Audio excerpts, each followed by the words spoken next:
दास के चरण मनाव हो, आके सभा बीच हो सहाय हो। गुरु घासीदास के चरण मनाव हो, आके सभा बीच हो सहाय हो। सतनाम के जोत जलावो संगी, मन ले सब जन गुण गाव हो।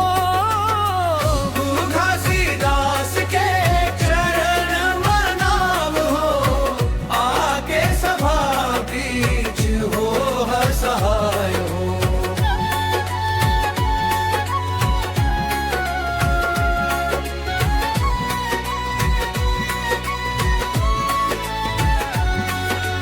गिरौदपुरी धाम चमक थे आज, सत के गंगा बहेरे।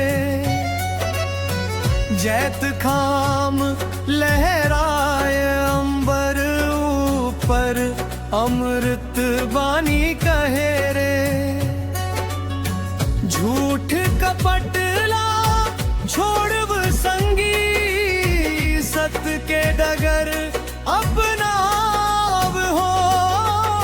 गुरु घासीदास के चरण मनाव हो, आके सभा बीच हो सहाय हो।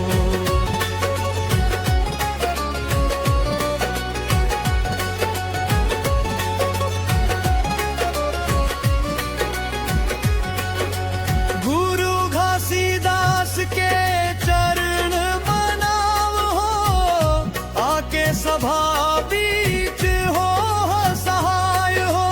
गुरु घासीदास के चरण मनाव हो, आके सभा बीच हो सहाय हो।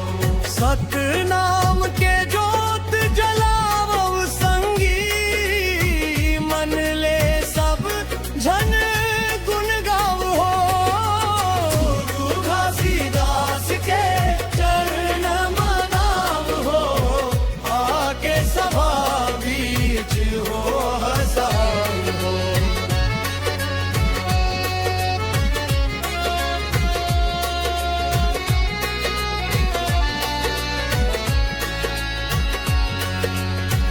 सतनाम कही के बाबा बोलिन, सब मन खेक समान।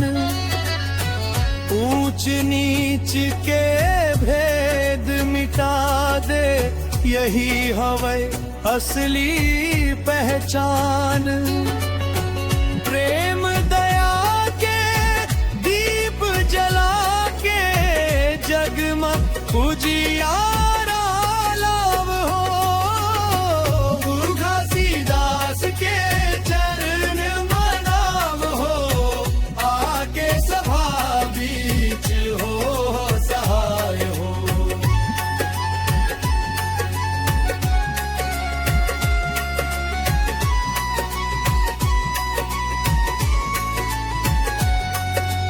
गुरु घासीदास के चरण मनाव हो, आके सभा बीच हो सहाय हो।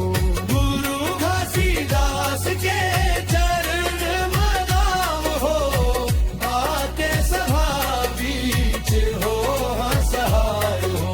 सतनाम के जोत जलावो संगी, मन ले सब जन गुण गाव हो।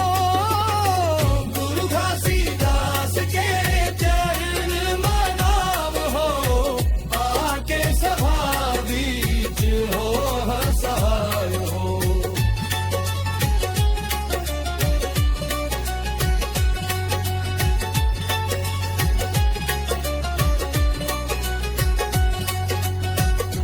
दुखिया जन के आस बने हैं, निर्बल पे बलदानी।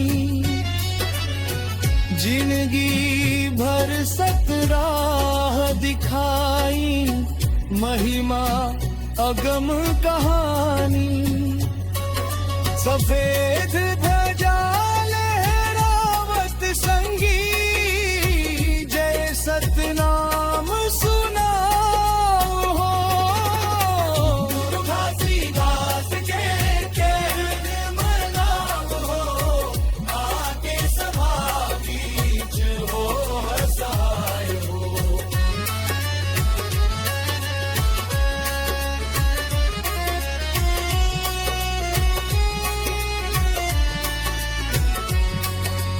गुरु घासीदास के चरण मनाओ, आके सभा बीच हो सहाय हो। गुरु घासीदास के चरण मनाओ, आके सभा बीच हो सहाय हो। गाम गाम मां गूंजे वाणी, सत्य के मधुर पुकार। बाबा के कृपाले संगी, सुख भर जावे संसार। मन मंदिर मां प्रेम सजा के, भक्ति फूल चढ़ाव हो। गुरु घासीदास के चरण मनाव हो, आके सभा बीच हो सहाय। जय सतनाम, जय